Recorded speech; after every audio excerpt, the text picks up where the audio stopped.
Le mal physique est le mal qui frappe les gens dans le monde. Et il peut être lié ou non au mal moral ou au jugement divin. Ecclésiaste 11.2 nous conseille de diversifier nos investissements pour cette raison. Tu ne sais pas quel mal s'abattra sur la terre. Le mot mal signifie ici désastre, malheur ou calamité. Et c'est ainsi que d'autres traductions l'expriment. Parfois, le mal physique est simplement le résultat d'un accident ou de causes inconnues, sans cause morale et identifiable. Par exemple, les blessures, les accidents de voiture, les ouragans et les tremblements de terre. D'autres fois, le mal physique est le châtiment de Dieu pour les péchés d'un individu ou d'un groupe. Sodome et les villes environnantes ont été détruites pour leurs péchés. Genèse 19. Et Dieu en a fait un exemple de ce qui doit arriver aux pécheurs. 2 Pierre 2.6. À plusieurs reprises, Dieu a averti Israël des calamités qui l'attendaient en cas de rébellion.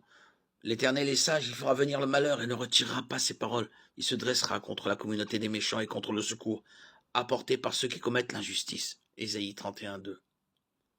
Dans tous les cas, Dieu agit à travers toute situation pour réaliser son but bienveillant. Romains 8.28.